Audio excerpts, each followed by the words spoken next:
spend some time alone, and you like sit in a room for basically 3 days and you do nothing. When you are forced to do nothing, your mind starts to go crazy in like survival mode. All the bullshit that you think is important subsides, and you're left with like the most important things you need to focus on. And so once you have a desire that you can't sit in a room anymore and ignore, and all the bullshit's aside, you go head on into that and you just crush that, like put everything else aside. And so first you figure out yourself, you figure out whatever it is you're pursuing, and that's like the thing that gives you the most gravity as a human. If you don't know who you are and if you don't have a mission you're driving toward, it's very hard to be convincing. How do you get a high level group of people around you that actually care about you? It's so tough to find friends who do support you, but once you do, you really need to like double down on those friends, because your environment really does dictate your success. So for the person watching who wants to make better friends, right? They know like they're almost being held back from their friend group. What's your recommendation for that person? All right. Welcome, Arlin, to the podcast, man. Excited to have you. Super excited, Tim. Yeah. Let's do it. Let's do it. So we're here in LA. I'm here with Arlin Moore, and Arlin, basically, we got introduced by our mutual friend Yassine, and I did a ton of research actually the past few weeks, and so we're going to cover things like Instagram game, social life, dating, mindset, business, traveling as well. So I figured let's jump right into this. So Instagram game, like how'd you get into this online world, content, and like basically wake up one day and said, I want to start creating content? Yeah, good starting point. So when I was growing up, I grew up in a very artistic household. Mom painter, dad photographer, and I always had a camera in my hands. You know, my dad had cameras around the house, and we would make different videos together, and that kind of transitioned into, you know, whatever I'd be doing with my friends. We'd often do creative stuff, and whether it was like trying to make videos to impress girls or like make a recap of a snowboarding trip when I was 12 or 13.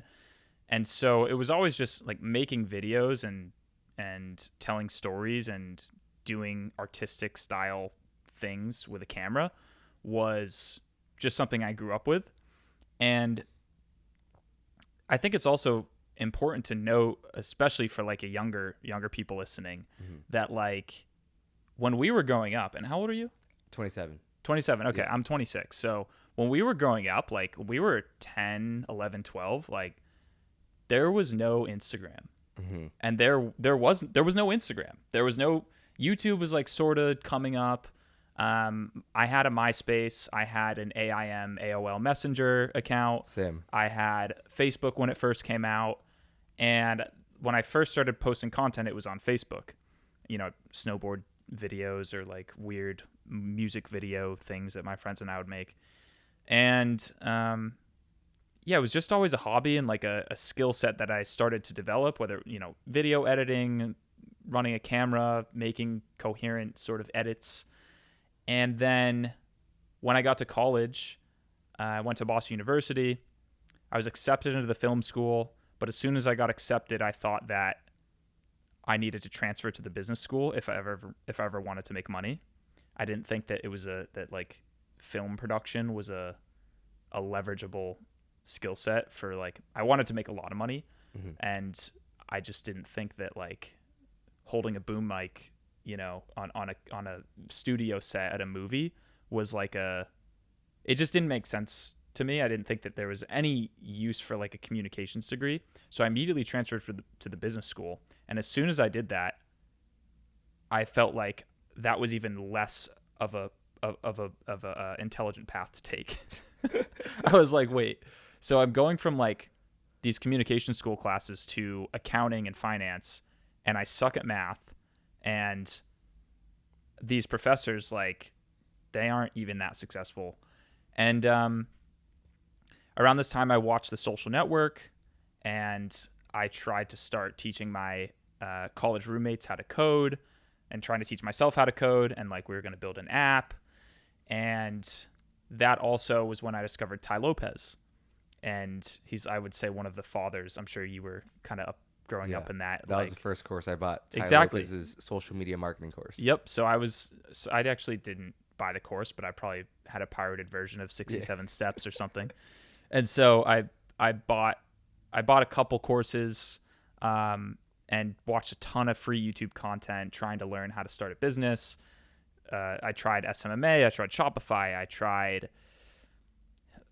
tried to start a course on how to be an influencer when I had 1,000 followers. Like, I literally tried all this stupid stuff. I tried an app and nothing worked. And then a year later of failing time and time again, I went back to what I was originally good at, which was making videos. And I just started filming my life in college. And it turns out people were really interested in that. And that was something I quickly figured out, like traffic wise, that if you go to a school like Boston University, they're getting hundreds of thousands of searches on YouTube anyway. So I just started making videos and using the Boston University like SEO, and also not just Boston University, but kids and people all around the world just interested to see what is this college life like in America.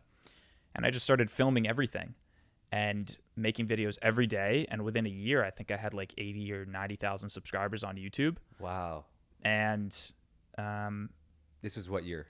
2016 to 2017. Wow. So you got 80, 90K in 1 year. Yeah. That's a lot. So, yeah. I went like every day. I was like everyday bro guy. Like I was just new video every day, like whatever we're doing. And the good thing was that I'd spent the whole freshman year like making a bunch of friends. So I look back at my videos and I actually archived a lot of them. That you can find them on my channel if anyone looks me up. But I did kind of hide them just because they don't really align with my brand now. But I love those early videos because they're so real and raw. Like, they keep in mind too, we're talking about 2010 when you and I were, 11, 12, 13, and there was no real social media. Now, 2016, 2017, when I started doing YouTube very actively, there was certainly a lot more social media stuff happening. We're in LA right now. Influencers were becoming a well-known thing. But in Boston, there was no one holding a camera and filming themselves. Like, that was not a real thing. And there was also no TikTok and there was no Instagram. So this was a very strange thing to be doing. I mean, my parents were concerned for sure. Even when I had like 20, 30,000 followers, my parents were like, okay, like what's he doing? And my friends thought it was cool. And one of the reasons it was cool was because I was going to college parties with like the BU hockey team or like the BU soccer, the D1 soccer team, and filming these guys like pissed drunk in a basement, and then like class the next morning hungover. And it was like so raw because those early videos, I didn't have followers. Everyone seeing them was like, holy shit, this is like so real. Yeah. And then, and they hadn't seen that before. So I had an angle that people hadn't seen before, and I was already good at making videos. I already had that skill set, and college vloggers wasn't really a thing. I was definitely like one of the earlier college vloggers. Now, pretty much every school if you look up any school in the United States, you're going to find like 4 or 5 like vloggers. And because they just every girl wants that life, you know, they want to just. I think every kid growing up nowadays wants to be some sort of influencer, YouTuber, TikToker. Yes. And there's like entrepreneur archetype. There's like college vlogger archetype. Yeah. But I was definitely, I don't want to say I got lucky, but I had everything in my favor. Yeah. So yeah, I started the college videos, and then I graduated in 2019, and the last 4 years I've just been continuing making videos and filming my life and filming different styles of content. And I've also just, for some reason, like, I would say my 2 main pieces of content that I do are on YouTube, but then every day I do Instagram stories, and my Instagram stories are like my modern day email list. And I put a lot of effort into them. And I've probably been making 7 to 20 Instagram stories a day for like probably the past 2.5 years. Wow. And so, it's like an email list. Like I write copy and like I explain stuff, or I at least take some cool pictures of things. And it's just second nature to me. Like it's just, it's to me, it's the most intimate way to connect with people that want to follow me and see what I'm up to or learn from me or something like that. Because it's like, not only can they read almost like an email with a picture attached to it, but then they can message me immediately. Yep. And I'm super active in DMs. And so that is, I think that brings us to today, just continuously putting out tons and tons of content. And I also think that the way that business has changed in the last several years is like the CEO of a company is so much more than ever like the face of the brand and like the front man. And you have other people around you, like you have a production assistant, and you have, obviously your departments around you. But I really feel like business is shifting to where if you have a personal brand, no matter what kind of company you have, it helps your business like in so many different ways. It's like it. Not only can you obviously have a following that buys your products, but then it's like a networking tool, and it's everything. It's so important. So, and I know that's something that we're going to talk about today. So excited to share some more thoughts on that. Yeah, 100%. So you start putting out vlogs. When did you make that connection where it's like, okay, vlogs, you're still in school. When did you drop out and basically, pursue making money online full time? So I didn't drop out. I graduated. Gotcha. I wanted to drop out, but then at the same time, it was almost like paying for college was part of my brand. And like it did help it at the tail end of it. Like it still helped to like be that guy in college and sort of being that kind of relatable character. And it was a little bit of a struggle, like coming out of that, because now it was like a lot of my audience was like, oh, we're watching this guy because he's in college. And then like, you're not in college anymore. You're just a guy. You gotta redefine yourself. But I mean, yeah, so I actually didn't drop out, but there were definitely times I wanted to, and I could have, but I stayed. I learned some things in college. I definitely did. Like I don't want to be one of these guys that's like, you should definitely drop out, but that's because I did learn some things. I don't know if it's, I would definitely say that I've learned a lot more from online courses than I did, in class. In classes. But I did learn like some good stuff. Exactly. And I think everyone has their own experience, right? Because I do believe in the online course world. It's, fuck college, do online courses, like just do that. And I think there's pros and cons to both, right? And you kind of just have to figure out what path fits the most for you. So after Boston University, what did you do after that? Yeah, so I graduated 2019.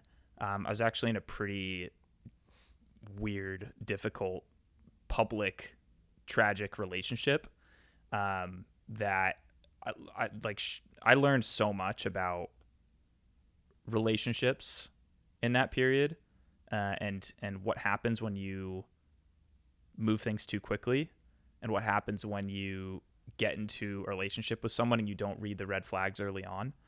And so I was, as I was graduating, I was like in this terrible space. Like I had actually, I had a very public relationship with this girl, and I don't want to go too far into it, but long story short, it was super public, like to the point where I had YouTube videos with her, and it was also at that time, like couples videos on YouTube were like SEO crazy. And so we were getting like 50,000 plus views a video, and people knew who we were. And then long story short, she like cheated on me with this celebrity, and like everyone found out, and it was like Hollywood Fix, paparazzi. Like it was just, it was so bad. And then that was like very difficult to come back from, because I'd also graduated, and now my whole audience that I'd built up over the last 4 years was like this guy's like, it's just like got crushed. Yeah. It was just so embarrassing. It was like probably one of the most, it was definitely the most embarrassing thing that I ever went through. And to have like, hundreds of thousands of people that I loved and that loved me, and then just to get crushed like that was like such a death blow. I felt like Ryan Garcia. Like it was just like, boom. That liver shot. Just couldn't get up. Yeah. And I was like that for a while. But then in September 2019, I was like, I got out of the relationship. I actually got back with her even after she like publicly embarrassed me. And anyway, I got out of it, and I was like, I gotta kind of light a fire under my ass and like get back into it. I also I almost had no money anymore too, because I was spending so much, and I hadn't made videos for a while. And I had some friends in Boston that I hadn't cut off, because that was another part of the relationship. I was like cutting people off. It was bad. But I had some friends in Boston who were living this luxury apartment building in Boston that I couldn't afford at the time, but I got a room anyway. And I was like, I'm just going to make money. I'm going to figure it out again. And I'm just going to figure out how to afford this, basically. Yeah. And that was probably one of the best decisions I could have made. And I was around like motivating people again, and I started making videos again. And around that time too, I started to really relook at who I was surrounding myself with, and like started to seriously audit like, who am I letting into my life, and do they really care about me? And I met these guys, Jordan Greenfield and Casson Ward, who are the founders of a company called Hubi. And at the time, Hubi was not even close to what it was today. They were like a just early startup. And the concept was they were completely different than what they are now. Now Hubi is in the Instagram bio of like Jeff Bezos. David Dobrik's an investor. They're massive. There's billions of reach across all of the users. Wow. And so I became friends with them, and that was a key moment, becoming friends with Jordan and Casson, and I should say Bianca and Sam, who's like their creative director, because for the first time, probably in my life, I was hanging out with people who I would make a YouTube video of us, going out in Boston, or, just hanging out in their startup office, and they would post my YouTube video on their Instagram story. And I never had that before. I was like, oh, this is different. Like friends who actually not just like text me like they like what I'm doing, but they're actually going to go out of their way to publicly support me. Which, if you remember what I just said, like someone that I thought cared about me publicly embarrassing me, like to go the other opposite way, that was like the best feeling in the world. And so I really made a focus to try to surround myself with people that like really, really loved me and wanted the best for me. And quite a lot happened since that was 2019, but that's what happened, immediately after college. Yeah, I think you touched on a few great points there, and especially the one you just touched on, which is it's so tough to find friends who do support you, but once you do, and it's you really need to like double down on those friends, mm-hmm. right? Because I feel like these are the key inflection points in life where you get that momentum, because your environment really does dictate your success. Mm-hmm. So, and I'm sure we've all heard the quote, like, you're the 5 people who you hang out with the most. But a lot of this stuff is true. Like some of my most like transformational periods were like when, I met friends outside of college who like were more entrepreneurial and understood like the journey. Because when you start your own thing, it's pretty lonely, and I'm sure you've experienced that same thing. So, yeah, it definitely is. Like there were so many times in college when I was making videos, and I had friends, but I didn't have friends that really cared about what I was doing. Yeah, they, I would be, there were so many nights like they'd be in the I lived in a house with like 6 guys. Yeah. And they'd be in the living room playing Fortnite and drinking beers, and I'd be in my room editing videos. And, even sometimes I had friends who like definitely liked, they liked me and they liked what I was doing, but they didn't really care. Like they just wanted to, you know, do college and get a job after, and you know, Arlen's doing his thing, but you know, it's not the same when it's exactly as you're saying. When you have people who are entrepreneurial who want to build with you, it's completely different. So it can definitely be lonely if you don't have that. Yeah. And like it takes like a lot of power to see all your other friends like doing kind of I don't want to say the word degenerate, but like, you know, just drinking and partying and stuff, and you choose to stay home and work. Yeah. And that's, everyone has to go through that if they want to be anything, I think. Unless of course you have friends that want to work with you. But that's probably a phase that most people have to go through early on, is like everyone else is doing other shit while you stay home and focus. Yeah. So when did you really start traveling a lot and like really doubling down on that content, whether that's on your vlogs or on your Instagram? I started traveling and filming it more so probably in 2018. But really, yeah, probably 2018. I mean, I went to Australia, and then I went to Bali, and I did a trip to Morocco. But then after I graduated, 2019, I met Jordan and Casson, and then the pandemic happened. So that was like 2020 and 2021. I moved out to LA, so I wasn't traveling that much. After 2021, and the pandemic started to get like a little less worse, like I would say October or like probably August 2021. That's when I just started traveling like insane. 2021 to 2022, I did probably 17 countries, and Wow. yeah, all over in a year, like just the craziest travel ever. Yeah. And so when did you start your company Tribe Accelerator? So the story behind starting Tribe Accelerator was I had a mentor who told me that if I started a coaching program that it'd probably be a good idea. The only problem was I had all these people who watched my videos, but there was no particular reason. It was just they think this guy's cool.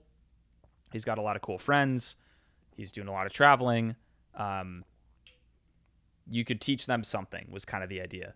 So I started that, like I started a coaching program 3 years ago that was just like access to me in a group chat with everyone else, a couple weekly live calls, and I made some course content.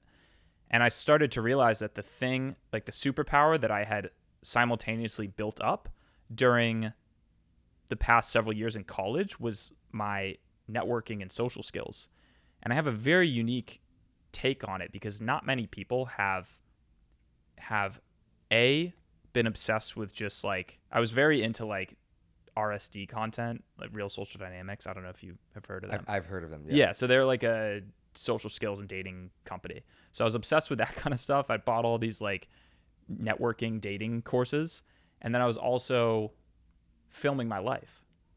So I was filming my whole life while being obsessed with like learning to improve my vocal intonation and my body language and what things I should say to certain people to get them to like me more.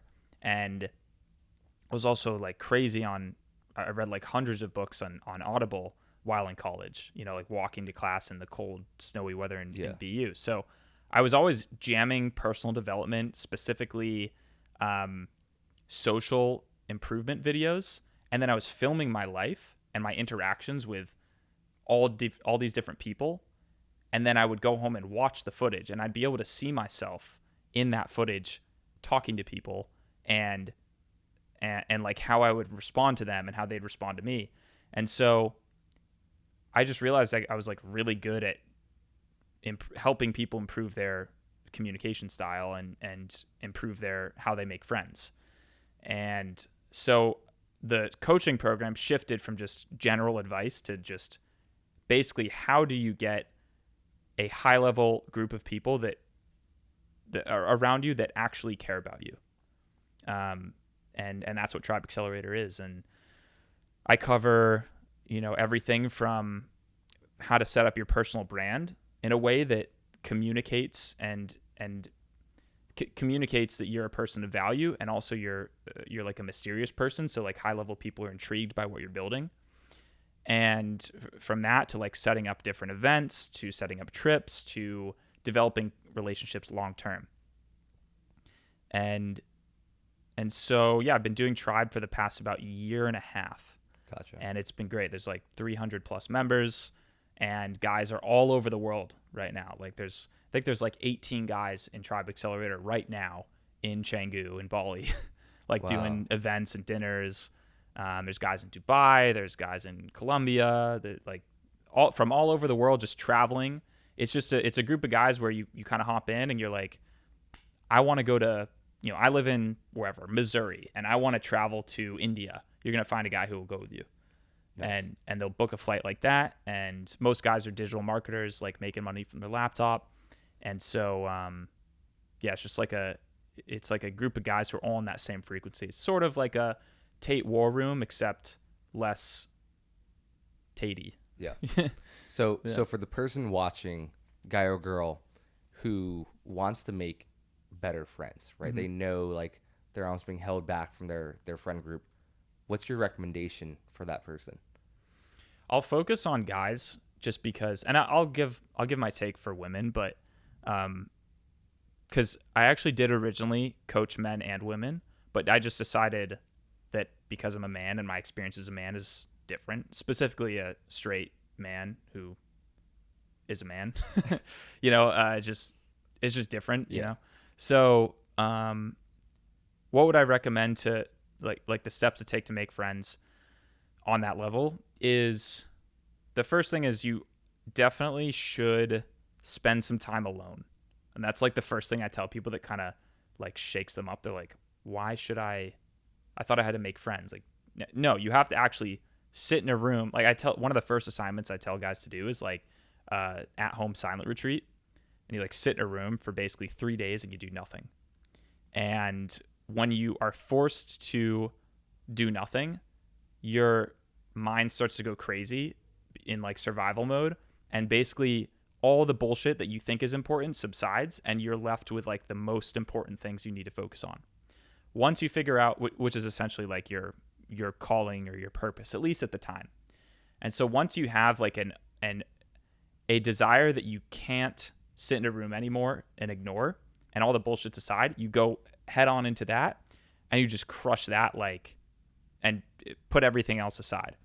And so first you figure out yourself, you figure out whatever it is you're pursuing, and that's like the thing that gives you the most gravity as a human. If you don't know who you are, and if you don't have a mission you're driving toward, it's very hard to be convincing to anyone. Like you're just a feather in the wind and you don't know who you are, what you're doing. Like you can't, no amount of pickup lines or dating advice or whatever is going to help you at all. You're just like, people smell right through that. People who don't know who they are, you can just you could just tell. The congruency's off. Yeah, it's completely off. And it's not everything, like congruency, and because dating coaches will talk about congruency, but most dating coaches in general are just short-term, like how to hook up with as many girls as possible, and you can't teach congruency like that, because like it's just wrong, it's just like that's not the same congruency as like knowing who you are as a man and like committing yourself to a higher calling and just going for that. Yeah. So that's number one. And then the second one is I actually help guys like really double down on improving their personal brand, specifically on Instagram, because Instagram is one of the most powerful networking tools in the world, and dating tools. And so I help guys in almost like an 80-20 way, even if they have, no prior experience taking photos, or they don't know how to take photos or what to do. I show them how to create almost like a minimum viable brand that is extremely appealing. And I show them how to take the photos. Like I teach a lot of things that really my mom and dad taught me about, like color theory and rule of thirds and, all these like composition things to photos. And so guys have a very like intentionally designed and artistic Instagram profile that even with only like 7 or 8 photos, you're going to look at and be like, I want to know who this guy is. Like, this guy's on a mission. He clearly, like, and you're incorporating like other, influence tactics. If the 25 cognitive biases, Ty Lopez. I don't know if you recognize that. No, that one I don't. Oh, okay. He's always talking about the 25 cognitive biases. But yeah, I'd talk about, how to take the photo specifically. Like, what's the difference, for example, between a podcast where I'm looking at you and I break the fourth wall and I look directly into the lens? Or what's the difference between, a shot where it's you alone versus you with a girl next to you, or a picture with your parents? Like, what is the psychological communication that's happening when, with all these different factors? And I go like crazy with it. It's a very in-depth program, Tribe Accelerator. But in short, step 1, get to know yourself. Step 2, build an attractive Instagram. Step 3, create an event, or I call it just a gathering that's recurring. It could be once a week. It could be once a month, that is valuable to people that you want to get to know. And it should be so valuable that even if someone doesn't know who you are, they would want to go to it. So just as an example, this is a very popular one that guys in Tribe will do because they want to meet other high-level guys. I call it the Thinker Dinner. So a Thinker Dinner is just exactly what it kind of sounds like. It's a group of entrepreneurs, typically, or artists or creative people, and you host a dinner at a whatever nice restaurant, nice house, and you say it's limited spots, and that's it. It's just a networking dinner, and you can set that up. And even if people don't know who you are, you can basically leverage the social proof of other people, or just other high-level people are going to attend this dinner. Would you like to come? And if you do that once a week, it's awkward at first, but then over time it kind of develops like its own brand, and you can go to the same restaurant, and now the manager knows you and all the waiters know you, and you walk in and people are like saying, hey, what's up, Tim? Welcome back. And it's a very impressive like tool that the more people you meet in business and you become a regular at these places and the whole staff knows who you are, that's an impressive thing, So there's that. And then there's, of course, setting up like larger gatherings in the form of trips. And basically what you want is you want this like trifecta of knowing who you are, having a strong identity in the metaverse, because although I don't ever plan to go full Zuckerberg, VR headset, like I'm a fan of like augmented reality, and I think we're already in the metaverse a little bit, where like your digital identity clearly matters. So you know who you are in reality. You communicate that as effectively as possible in the digital reality, in the metaverse. And then the third part is you have a event in the physical reality that is recurring, that is so valuable that high-level people would want to go to that event, even if they don't know who you were. So you have those 3 things. Now, as you go about your life, you have everything you need. So if you met someone on the street, whether it's a pretty girl or some entrepreneur that you'd want to network with, and I say street, but another side of it is like organizing your schedule so that you're in the right places where you would happen to bump shoulders with someone that you would want to know.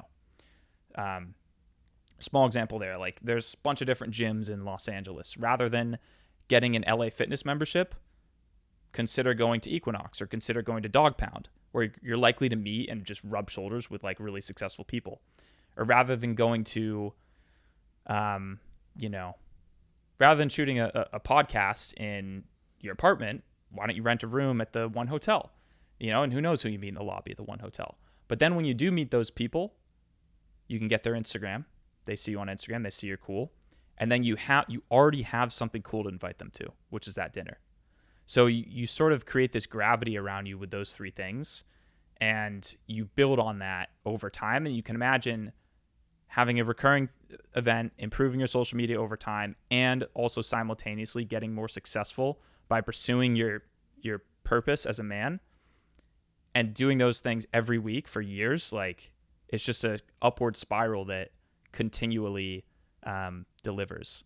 And when you do that, the other side of it is typically what you put out, you get exactly in return in some way. So you host a few dinners, you're going to start getting invited to other people's dinners. And you start getting invited to things to the point where you can't go to them. That's a huge goal, for that I help guys within Tribe, is like, how do you have so many invites that you have to turn them down? So yeah, that's the crash course right there. So you really see, or you think of Instagram as really this, like, it's almost like your resume, right? It's like the modern day LinkedIn, where it's not as professional, but you can still showcase business, your work, your passion, all of that. How do you go about building, a high-end Instagram page? Yeah, it definitely depends who you are, because if you're Tim and you're already really successful and you already have a really cool network, then the idea is you want to capture that in the most effective way, right? So like your Instagram is really strong. If you're friends with Jake Paul and there happens to be a photographer that gets a courtside picture of you, that's perfect. Like, honestly, I would tell guys, I would even tell you, like, you don't really need that many more pictures aside from that one. And I think you might have like 12 pictures on your Instagram. That's all you need. But each picture is like, you want to look at each picture as like communicating something. And if you're Tim, that's, your life is already cool. You could have gotten a photo on the plane today, like showing that you travel. You could get a photo of us for this podcast right now. This is all really cool content that, there's so much you can communicate in a photo. Yeah. Right. Like if you have a photo like you have of you and Jake courtside, and then the next photo is like you and I, and anyone who is a high value person is going to zoom in and see the AP on your wrist. They're going to know we're at the one hotel by the tag. Like, all of that is just, what more do you need? Mm-hmm. Just take the average entrepreneur that doesn't know who you are. They just see 2 pictures and they would get dinner with you. They'd probably have you at your house, or they would invite you to their house to like stay for a week. They're like, I don't know who this guy is, but I know that he knows Jake. I know he has an AP. I know he has a podcast at the one hotel. What more do you need? Yeah. There's so much trust with those 3 details. So it's a lot of these like details that people may not even be thinking about. Like if someone just goes, again, like the one hotel or what people are doing. Like I didn't even post any flight or travel stuff, but I think it's like sometimes you get so much into your day to day, you forget. You don't really, things aren't really top of mind unless you're thinking about it. Yeah. So I guess the first part is like becoming aware of what are these signals that high level people will notice and pick up on. And once you're aware of those signals, you then look at the photos that you've had in your life and you see, do I already have photos that communicate that? Do I even need to take more photos? Mm-hmm. Some people don't need to take more. They simply need to just post the 3 to 12 photos that are already good, and they need to actually archive all the photos that are screwing them up. Like, I've had a lot of guys who are very high level join, and they have like 3 or 4 really cool pictures, and then there's like, just because they've had Instagram for a few years, there's like 100 photos that are subpar average, if not, going back into like the high school days where it's like shows you with your prom date and shows you when you're, your high school boys, like, I don't know, doing some weird stuff at a sleepover. Like, yeah, I know you're talking about. You don't need it's like not high quality as well. So I tell guys, if it's not a 10 out of 10 photo of you today, just archive it. Yeah. Don't delete it. Just archive it. give it to your mom. Like print it out, give it to your mom, and that's it. You don't need to show the world, or like, if I don't know, if Yassine is the first person that comes to mind. Like if Yassine comes in here and it's like you have 3 photos to show him of who you are, is one of those photos going to be you and your boys when you're 15 at the sleepover? No, probably but not. yeah, that's what you do with social media. Yeah. Same thing with a girl. If there's a girl you think is the most beautiful girl you've ever seen, and you could show her 3 pictures of yourself to show her, hey, do you want to go on a date with this guy?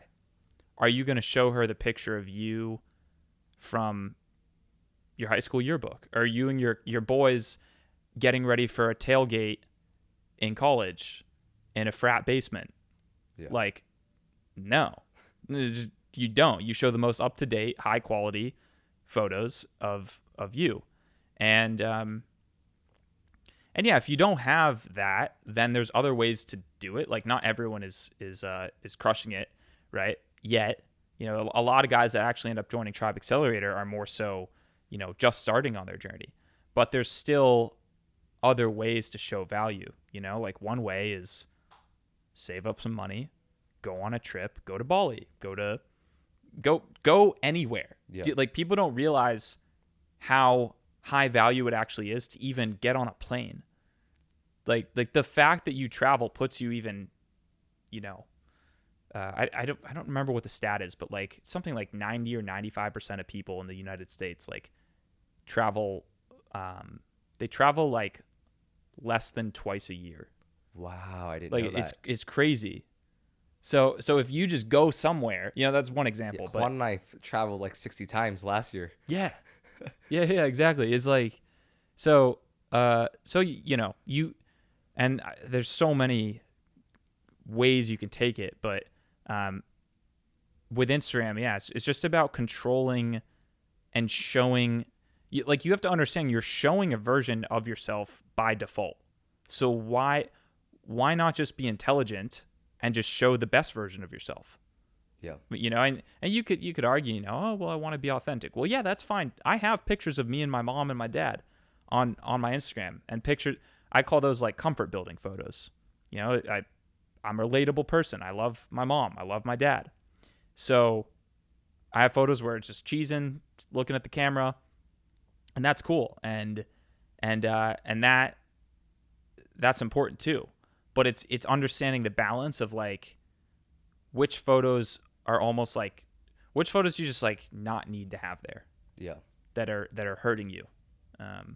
That's like one of the first things that we do in Tribe is like on the group calls. So my coaches will go in and just pull up your Instagram and go, nope, and then they'll tell you why. Yeah. Yeah. What's your recommendation to someone in their 20s right now to become more high value? I think it's that first thing. It's sit in a room for a few days and then have a journal with you, and you should come out with something. I don't know exactly what it's going to be. It's going to be some calling on your heart by some higher power.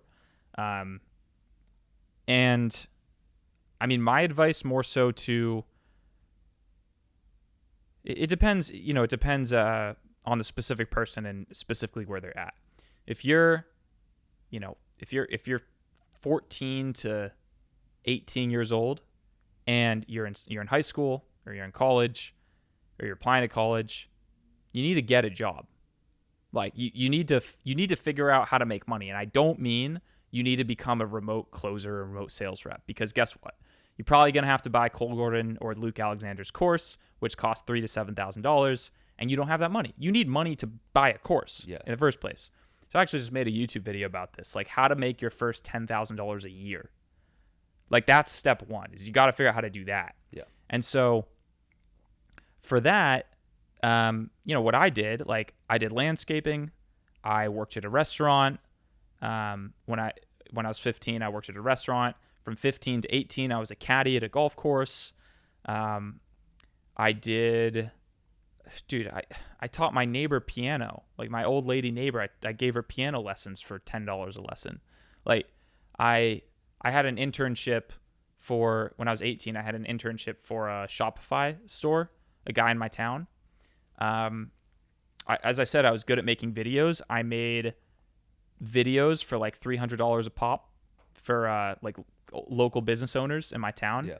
I did drone videography. I had so many different like little one-off, not one-off, but like kind of entrepreneurial sprints that you don't need to buy a course for. You could just do it based on what skills you have. So like just ask yourself, like, what am I good at? You're probably good at something, and can you teach that to someone, or can you sell that as a kind of a mini agency to, and I recommend even local businesses.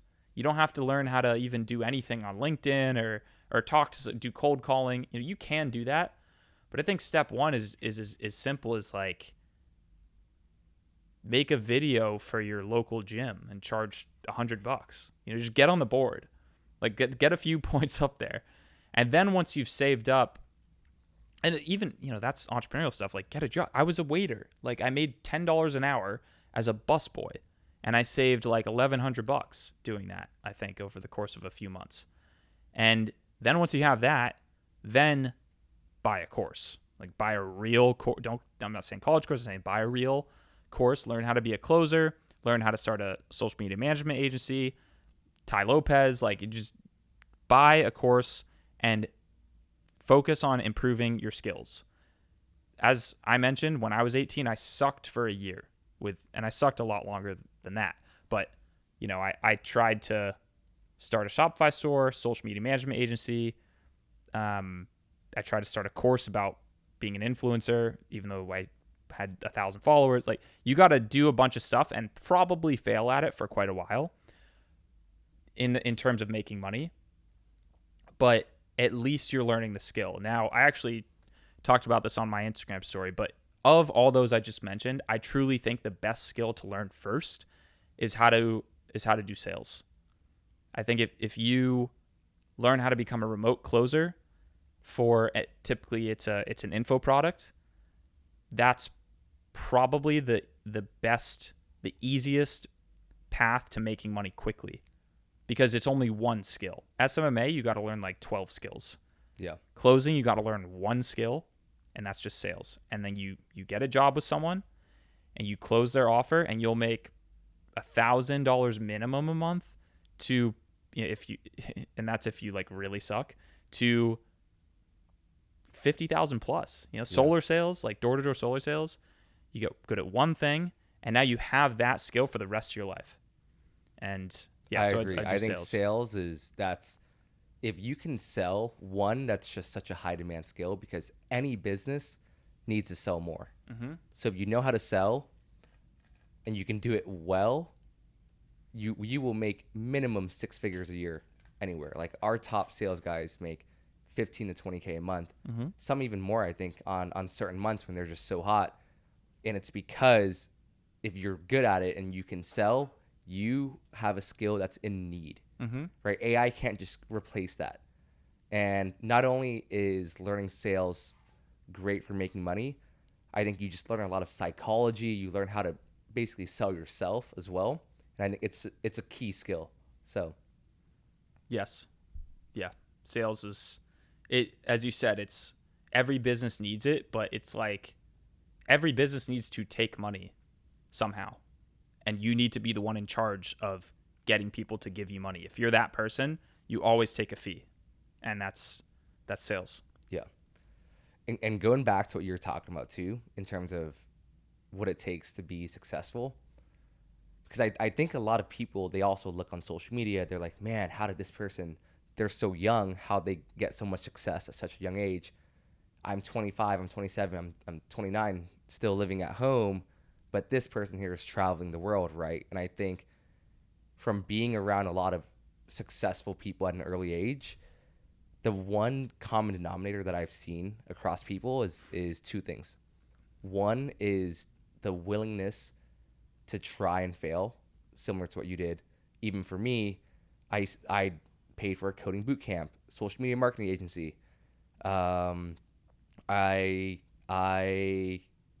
Yeah, like those were two of my main ones I tried. And I started 2 or 3 other businesses before this current one, and they all failed. But it's that willingness to try and fail, learn what didn't go well, and keep going, right? It's this feedback loop you have to constantly feed yourself as part of the process, and not as this, oh, I failed, this is not meant for me, let me just go back to what I was doing, I'm not meant to be successful, or or having this victim mentality, right? And I think that willingness to fail and try, and having the resilience to not give up, and have anyone who takes, even if you just take a 5-year horizon and you do something and you just don't quit, most people quit within the first 3 months, and I'd say like 95% of people quit within that first year. So if you just even last a year longer, you're gonna make it. So yeah, and to your point too about like your experience, where you said you tried to start a social media management agency. What else? so first I interned one summer in college, and that was horrible. Like, I was making $10 an hour, and I was sitting in traffic. Intern for what? Way. I interned at Merrill Lynch as like a financial advisor intern. Okay. Yeah. All right. Then after that, I did a coding boot camp. And again, this is probably, you and I probably had the same idea, where it's like we see, people in tech become billionaires, and we're like, we got to learn coding. Yeah. Right. So that was my idea. Horrible coder. I was a horrible coder. Yeah, me too. And then social media marketing agency, I bought Ty's course, and then never really. It was kind of just like a lot. Like, there's good information there, but it was just a lot, right? Yeah. So it wasn't really meant for me. Meanwhile, throughout my college years, I started 2 other businesses. That didn't work in college. My first year out of college, that didn't work. My other business as well. But the one thing I got to work my senior year in college was trading. And so I was trading, and still I didn't give up, and I kept on starting businesses on the side until eventually, I found success with stock navigators. Okay. Yeah. Okay. So you did SMMA, you did the coding, even the internship, but if you look at, I think it's like the suckiest thing to hear, but also the best thing to hear at the same time. Like, it's like your medicine to hear that what you're doing now, and that, like, how useful has it been having failed those businesses? Probably not, like, it's not like the most important thing, but the fact that you tried to do SMMA and you understand, like, Facebook ads, for example, or like, little things about how the ad manager works, or little things about, coding, even like you learned what an if-then statement is, like, even understanding what that is, or understanding, I don't know if anything applied from your financial analyst thing, but I know for a fact that on my journey to where I am today, that every single little failure that I spent months trying to figure out, that never made any money, I still use those lessons today. Yes. In some way. And that's the medicine. That's like, damn, like, I'm probably going to suck for like a little while longer, but I know that it's not for nothing, because I'm learning something that will eventually down the line work and will help me. Yeah. One little example of like a very direct and intentional move was when I was building my YouTube channel originally. I knew I was going to sell merch, but I knew I didn't want to do it until I had made, I'd watched a lot of Gary Vee, and he was like, you got to jab, right hook. Like, you got, and he's like, you got to make hundreds of videos before you ask for anything. Yeah. So that was my mindset. So I had like 10,000 subscribers before I sold anything. Wow. And I'd made over 100 videos. But during that time, I wasn't selling anything. I had an internship, and I was making $10 an hour working for a Shopify guy. And I was running a Shopify store. I learned like the little cart automation bots, and like those, I just did, I wrote copy for the products. I learned about the inventory. I learned about, GoDaddy. Like, there's so many there's so many things from just running a basic Shopify store. Yeah. So that was like a mini like Shopify MBA that I was being paid for. And Then I launched. When I went to actually do merch, I knew how to do it already. I didn't have to relearn. And even like the reason I got the internship was because I had tried to start a drop shipping store with Alibaba products. So I already was familiar with Shopify. So when I applied for the internship, it was like I was like, yeah, I know how to run a Shopify store. Yeah. I never run a successful one, but I know how to. If yours is already successful, yeah, I can like do stuff. Yeah. Yeah. See, it's so key because eventually you fail at this, you take just one nugget from there. You fail at this, one nugget from there. Even when my first business finally took off, the one I have right now, Stock Navigators, it was not easy. I was pretty bad at business, honestly, even after all of these failures, right? Like even then, Facebook ads, I had to like relearn it and then like figure out how to run local Facebook ads and even putting together like a VSL and stuff. I had to go learn and watch videos and buy courses. So a lot of these things is just trial and error and being willing to just constantly learn. And every time you make a mistake, understand that like it's part of the process and keep going. And it's like these 10,000 little mistakes that basically get you to that one big win. And then once you have that one big win, you'll really have that momentum to keep going. So for you, what's obviously you started Tribe Accelerator. That's kind of like your venture into business. What's kind of your goal right now on the business side in the next few years? The pillars that I'm focusing on are our personal brand, Tribe Accelerator, and then Maxi is definitely an interest of mine. And then this getting into like the business space as well. But I definitely want to approach it from a, like, I don't remember who said the quote, but they said like artists are some of the best entrepreneurs. And that's definitely the angle I look at business. Like I try to do everything at least a little bit differently than I see other people doing it. And I would like to kind of show people my angle on that. So yeah. Yeah. So do you feel like you're entering a phase right now where you're buckling down pretty hard more on business? Yeah. Because it's or I guess like how do you balance business and travel, right? Because I feel like for me, every time I travel, I lose my routine, and I get the most work done when I'm in this like deep work monk mode type of environment. Well, yeah, it's a good question. Right now, in the past 3 months and one more month to go before I travel again, has been on building the team around me that operates and grows even when I am traveling, and my role is actually essentially to travel for content purposes. So being like where the CEO is the front man of the company and having my production assistant Jack with me, and the goal for me is to travel with rapid business growth at the same time. And then, I have like a few 3 or 4 weeks travel planned for, June, July. But after that, yeah, I think it's getting to a point where I do want to get more of a long-term lease and like really buckle down and also kind of go for like, I think a bigger win, potentially with Maxi. Yeah. But I don't know. I'm 26. I got definitely got some good years of travel still left in me, and a lot I want to see too. So yeah, my goal is certainly to like position myself in the business where travel actually is something that my team would want me to do. Yeah. Because it helps. The content is inspired by the travel. Yeah. So I travel. Last year I traveled a lot for work, but it's mainly like domestic in the U.S.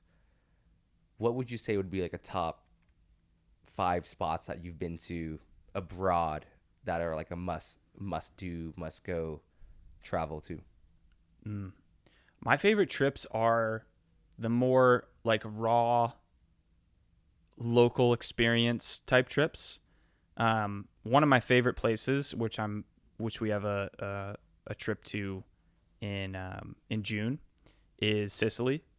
And in 2021, I went to Sicily with a bunch of buddies, like guy internet friends. This was actually kind of one of the trips that inspired Tribe Accelerator, where I had all these guy friends that were like entrepreneurial that I was just friends with on Instagram, and we all watched each other's Instagram stories. And actually, do you know Justin Liao by chance? I think I know him through Instagram. Okay, yeah. I think we might have mentioned him once or twice, but yeah, he just said, he posted this villa from Sicily, and he's like, who wants to come? And I was like, I'm down. Bought a flight like immediately. Never met him in person. Talked on the phone once or twice, but like social media, it's just the trust that you can put in someone when you follow them on social media is crazy. So that ended up being like one of the most fun trips of my life, particularly because we planned nothing. There was also like a rebellious side of it because it was like Palermo, Sicily is where the pandemic like got really bad first. And so we were like in Palermo for a couple days, and then we went out to this villa in near like Cefalu and in the countryside, like where they filmed The Godfather. And so it was just like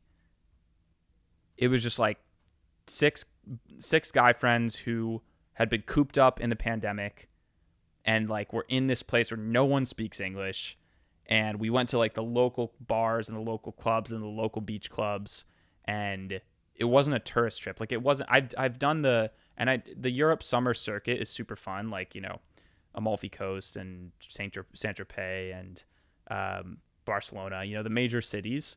But my favorite places to go are more so where you're immersed in the culture and you don't really know what's going on. That's the best to me. Where like you enter an environment and it's like I got no clue what's happening. Like this is completely brand new. I don't know what these people are saying even. I don't know what they're doing. I don't know what the customs are here, but this is great. And so that's what happened in Sicily. And I've had a few other experiences like that. I mean, if you're, and I guess I'm speaking a lot from the experience of a guy, but like if you're the trip that I did to Morocco was actually really awesome. It's just not the friendliest if you're a woman, if you don't cover. But Morocco was cool. Israel's really cool. Yeah, I like the just like places where you go and you're just completely culture shocked. Yeah. All right, I gotta add that to my bucket list. Juan, you and I, maybe not this summer, but next summer when things are more in order. So, yeah.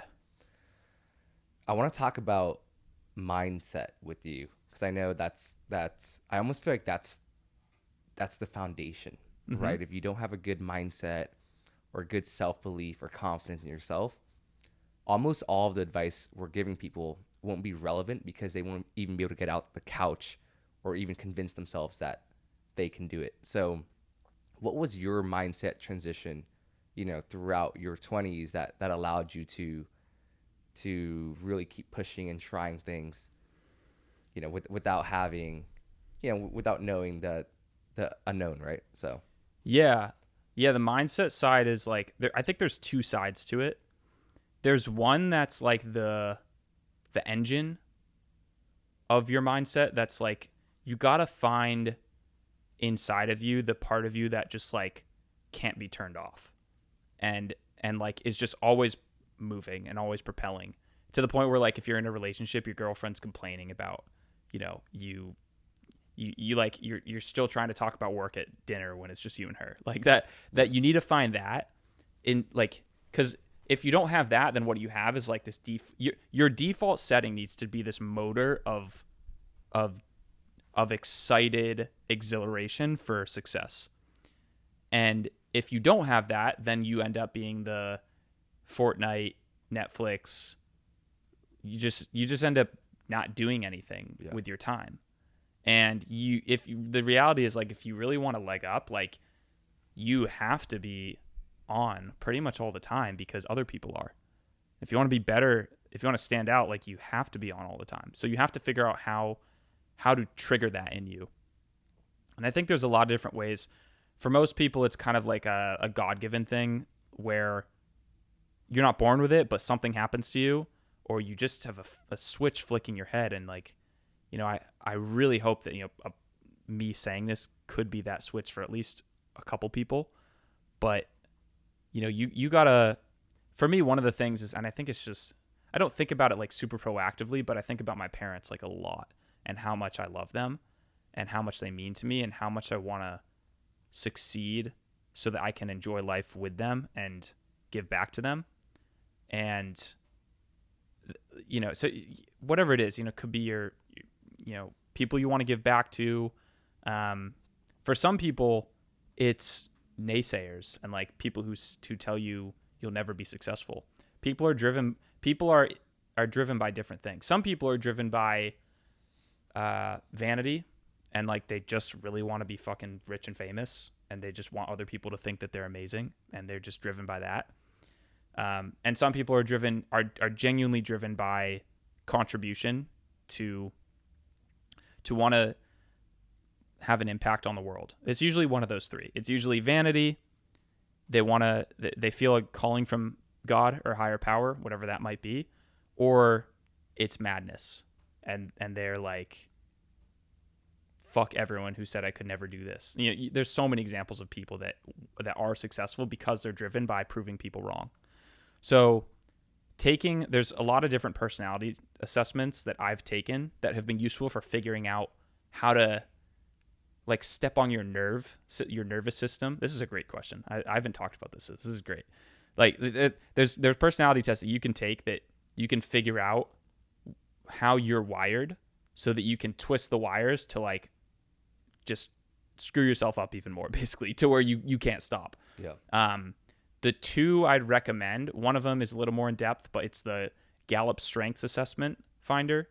It's like the Clifton Gallup Strengths Assessment. It's $50. It takes 20 minutes to complete, and it gives you a really comprehensive breakdown of who you are and how to motivate yourself. And then the other one is actually super simple. It's Patrick Bet-David's personality test, and that one shows you which of the 3 or 4 personalities you are, whether you're driven by madness, higher purpose, or vanity. And once you know how you're driven, let's say, for example, you're motivated by people telling you can't do something, then make a list in your phone of every time someone makes fun of you or tells you that something's not going to work, and then wake up every day and look at that list. I think that's what Kobe Bryant did. I think that's what probably what Kanye West did. So you figure out what those things are. The next step of mindset is consistently remembering to set the bar higher and having some form of practice, whether it's visualization, whether it's a vision board, or the Napoleon Hill Think and Grow Rich goal card technique, or Vadim Zeland's reality transurfing, and people who don't know what I'm talking about are like, what are you talking about? But, Google any of these things and do one of them. The simplest thing is to just make a list of 10 goals that you want to achieve in the next year and just look at it all the time, like multiple times a day. And at least for like a couple minutes a day, like close your eyes and see yourself doing that thing, whatever it is, and you could have a vision of you driving your Aston Martin down Sunset Boulevard. You could have a vision of you with your dream partner in your house overlooking the ocean. It could be a vision of you shaking hands with like a really successful entrepreneur with a nice watch on. And just it doesn't matter, like the people can get lost in those techniques, I think, of, lost in like the manifestation mindset woo. But I dedicate probably 1 to 2 days per quarter to really dial in and review those goals and make sure that they're it's like the balance between like achievable and also really pushing you.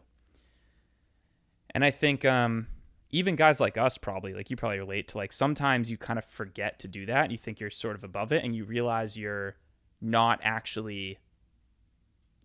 visualizing big enough. Like you've hit your point and you just like sustaining, but then there's always a next level. So the game just keeps continuing. So yeah, I would probably say it's those two things. Yeah. Would you agree? Yeah, definitely. I would say I've taken a lot of like different tests in terms of like knowing my personality and my strengths and weaknesses there, and I think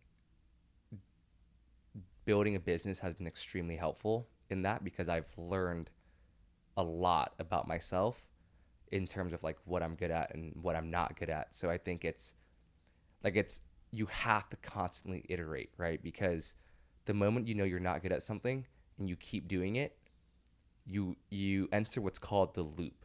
I call it the loop. And it's basically doing the same thing over and over again, where you know it's not going to work. It didn't work the first time, and you keep doing it. Yeah. But so many people get stuck in the loop, right? It could be the person that you date. It could be a vicious negative mindset you have in terms of like victim mentality, what you don't believe is possible.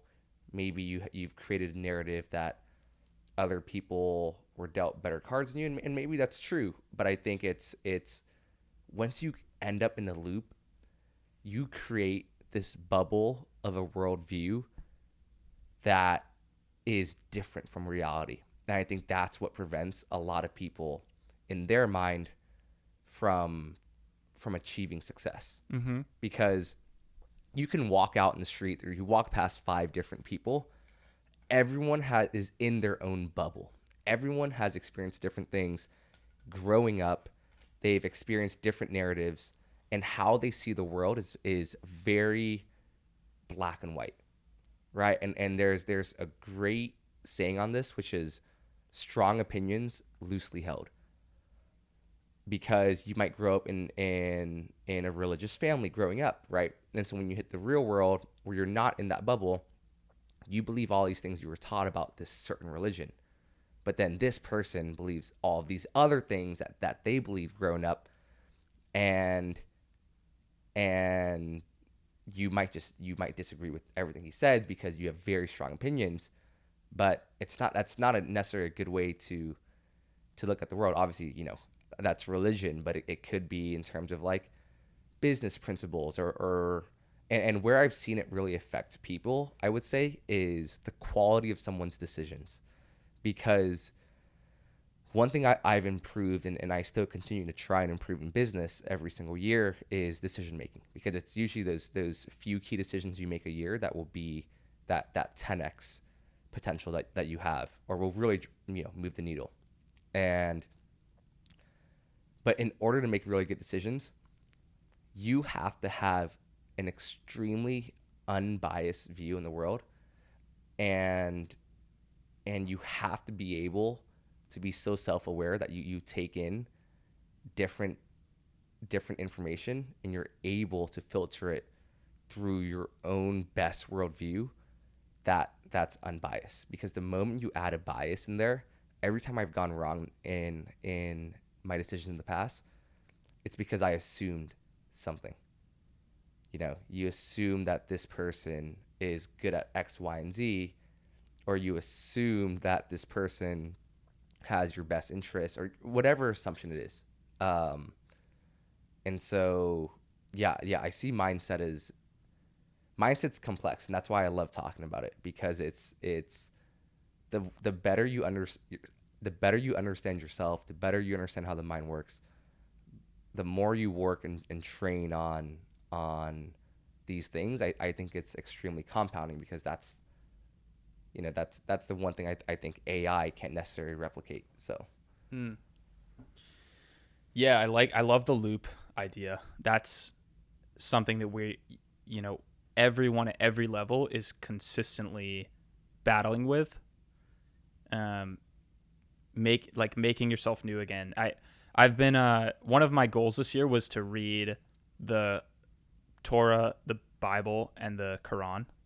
And I've been pretty heavy into the Bible recently, and like learning about Jesus. How were you raised?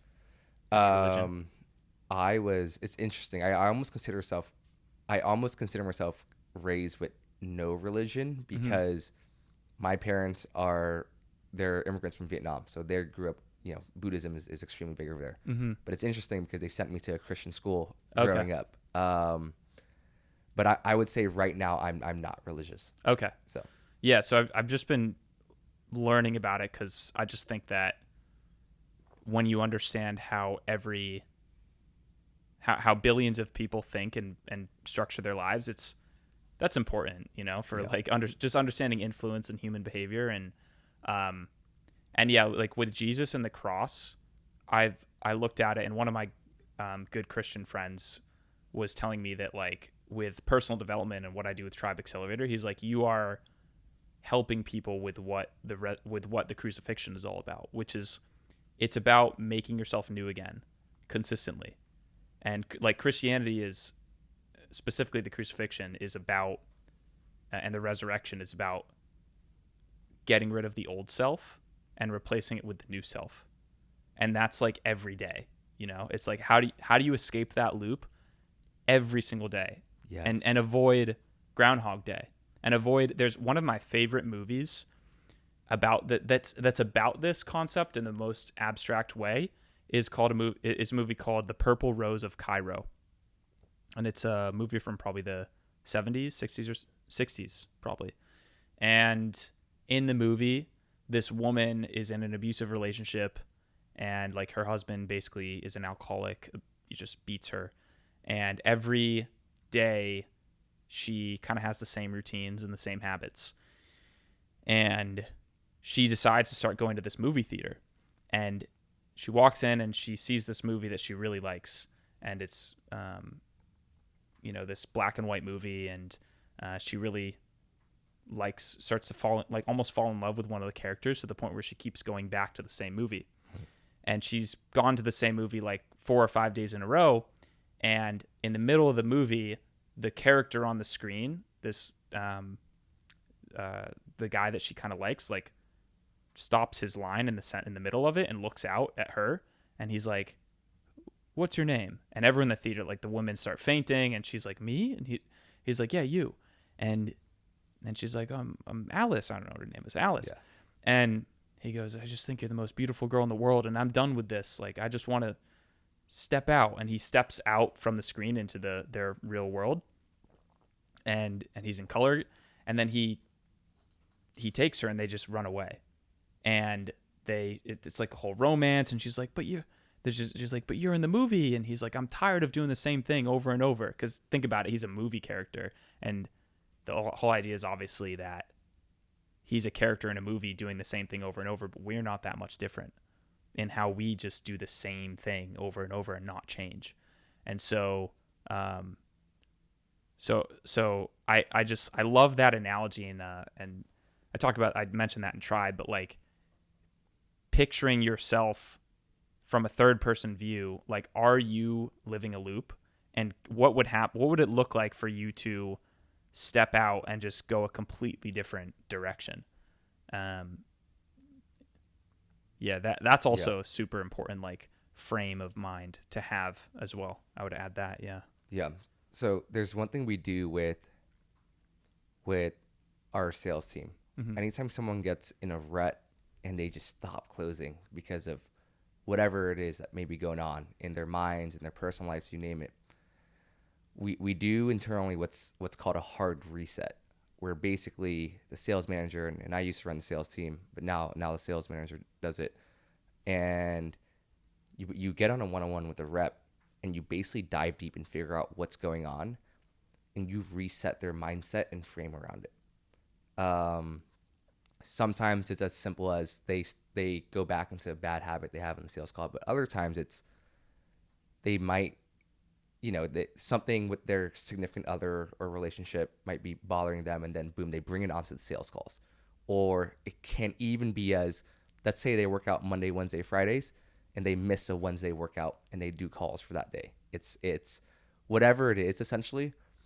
It's up to you to basically figure it out and reset them and get them amped back up to see like their potential and what they used to be closing and stuff. And I'm thinking in terms of like, what's the best advice for someone to get out of the loop, right? Because the loop can be any aspect of your life. You could be in a loop in your relationship where you're dating someone for 2, 3, 4, however many years, and you know you're not supposed to be with them, yet you wake up every day and you convince yourself otherwise, right? Mm-hmm. That's a form of a loop. It could be you're at a job that you hate going to every day. You know you don't want to do this, yet you wake up every day and you still do it. And maybe one day you do quit, or one day you do break up with your significant other, but it's not 3, 4, 5 years online. So like, how can we best help people not take 3, 4 years to make that one simple decision? That's so key. And I think you need to have these forms of hard resets in your life where you can take time away from your environment to really reanalyze it. So the moment you have this gut instinct, and like if you date someone, for a long time, you probably have known earlier on that you and this person are not a good fit anymore, yet you still cling on based on your worldview or your history. And what you need to do, that's just one form. Your job that you hate may be something else. But I think taking time to yourself, it could be a solo trip for 1 week, 2 weeks, just away, and really having that time and space to think and reanalyze what your priorities are, what you really feel, what you really want, what you deserve. Those times are extremely crucial, and the faster you can realize that and trust your gut and instinct to have these hard resets in your life, the faster you'll be able to course correct. Yeah, I think the best advice I can give on this topic is just from what I've personally done in my own life and how I've escaped it. For example, the relationship I was in 2019 that was really bad, it was only possible for me to actually escape that loop with the help of my friends and my parents. Where if you feel like you're in a loop that you shouldn't be in, if you go to people that love you and you ask them, hey, do you think that I should be doing this still? And if it's a resounding no, then you're probably just brainwashing yourself, or you have some kind of codependent people-pleasing tendency that you need to solve. And you should listen to other people that actually love you, because you're not loving yourself. And that's what I've done. Like when I was in that relationship, my mom and my dad were like consistently telling me like, you need to get out of this. And I was just convincing myself otherwise. And then finally one day it just hit me. I was like, I'm like a shell of a person. Like, this is not gonna work. And then another one is, and there's more like extreme ones, like difficult relationships are probably one of the hardest. But with just like ruts in like life and business, I think there's a really effective mental exercise that I've done. It's two parts. One of them is fear setting. Tim Ferriss talks about fear setting, and the other one is I call it the infinite prosperity equation. Shows you how much money you have and how much money you're making until you basically go broke. So let's say, for example, you have $10,000 to your name. That's your total assets. And your expenses are, let's say your expenses are $6,000 a month and your income is $4,000 a month. So you have, in the numerator, you have 10,000 divided by 2,000. That means you have 5 months until you run out of money. You're spending 6,000, you're making 4,000, and you have 10,000. Yep. You now have 5 months until you run out of money. That gives you 5 months of runway to, whatever you're considering doing. Let's say you have $10,000 to your name and you want to quit your job and you want to try some other business, right? And you're able to reduce your expenses to $3,000 a month. So $3,000 minus, now your income is 0. And that means that 3,000 assets is 10,000 divided by 3,000 is roughly like 3.3 something, right? So that means you have 3 months of runway before you go broke.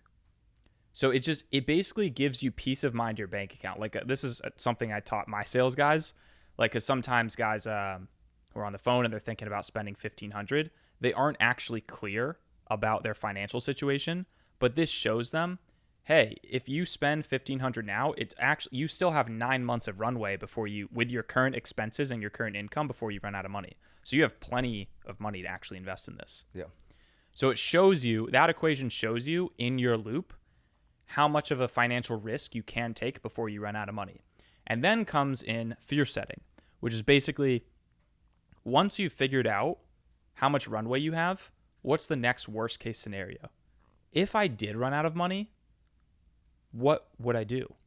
And most people are afraid of the unknown. They don't think about what would actually happen if they did do that thing. If they did leave their job or break up with whoever or exit a friend group. And if you actually outline, okay, well, what's the worst possible situation? Okay, how do I prevent that from happening? Like, what can I do? Maybe it's like, okay, I run out of money. The worst possible situation is probably move in with my parents. Well, okay, well, what if they won't accept me? Well, I could probably live with a friend on their couch, right?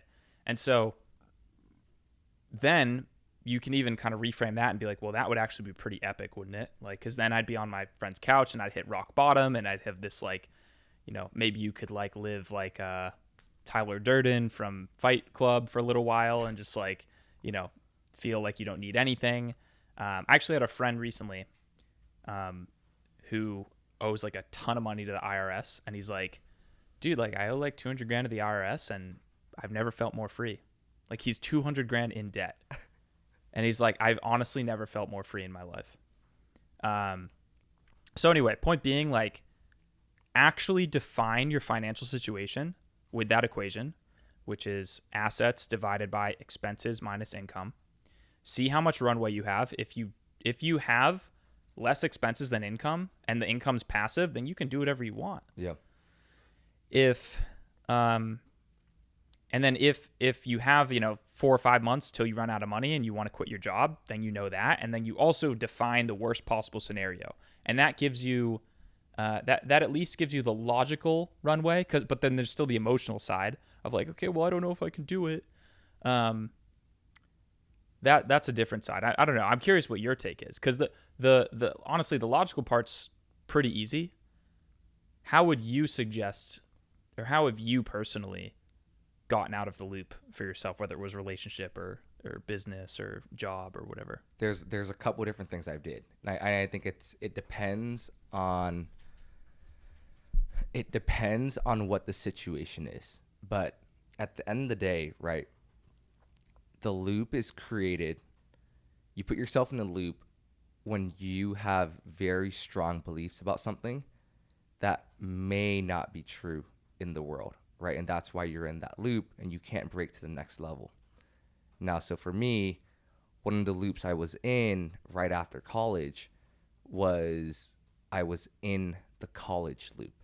Now, I want to define this as a college loop, which is basically the years after college, where everyone's that your friend group still lives in the same city that your college was in. And so even a year after college, I was doing the same thing. I was going out with the same people, getting wasted Friday, Saturday nights. Come weekday, I would trade and I would work on my business throughout the day, throughout the week. But come weekends, same thing. And so I was in this constant cycle of a party loop. And honestly, like for a lot of this stuff as well, it's unfortunate, but you almost have to go through it first to learn, because it's very tough to be self-aware especially when you're in your 20s, because you haven't had the experience yet to even know that you're in a loop. But the moment that you have to make sure going forward, you can't let yourself go back into that same loop. You have to learn from your mistakes. So for me, fortunately, my business failed that first year after college. And so that made me reevaluate my finances, because I put a lot of money into that business. Granted, I had money in my trading account, but everything I've saved up that I've made the last 2 years of college trading was basically gone. Minus, the trading account was there, but the excess money I made was gone because I failed the business. And so what ended up happening is I had to move back home in with my parents. And that was extremely, extremely beneficial for me because it allowed me to have this hard reset on just life in general. And that's why I think these hard resets are key. And if you're in that loop now, I think you have to create these environments for you. And so that could mean going on a trip by yourself for a week and reevaluating your career, your relationships, your health, and and really thinking about them thoroughly and making sure, hey, is this the environment and situation I want to be in? So for me, it was because I pulled myself out of the environment I was in, it allowed me to really question what I wanted to do on the weekends. It really allowed me to question who I wanted to hang out with. It really gave me the time and freedom to think about what I wanted to do next in my career as well. Because like you need mental clarity and room to breathe to figure out what you want to do next. And so for people who maybe feel stuck in their friend group or their career, it could be as simple as your city. The city and friend group and environment you're in that's holding you back from getting to that next level, right? And so I believe moving to a different city, again, once you've reevaluated and determined the right things, moving to a different city and having a new start, I think is extremely important. Or it could even be moving back home with your parents. I think like what you said, if you have a few people that you really trust and you want that honest opinion, go to them and ask, because they probably have told you many times in the early days and you just stopped listening to their advice or feedback and you shut it out, and then people stop telling you because you didn't listen, and eventually people just give up, right? Even your parents and close friends, and it's not their fault. It's because what are they going to do? Like you almost have to learn the hard way for you to see like, man, I ignored all of these red flags. So I think it's either removing yourself out of their environment, finding key people who can give you that feedback that you need to hear. I would say those are the two main ones. So. Mm-hmm. Yeah, environment is definitely a big one. I was thinking as well, that's exactly what I did in 2019. My hard reset was like I put myself in a brand new apartment with people that I knew were like on top of it, not partying. Yeah,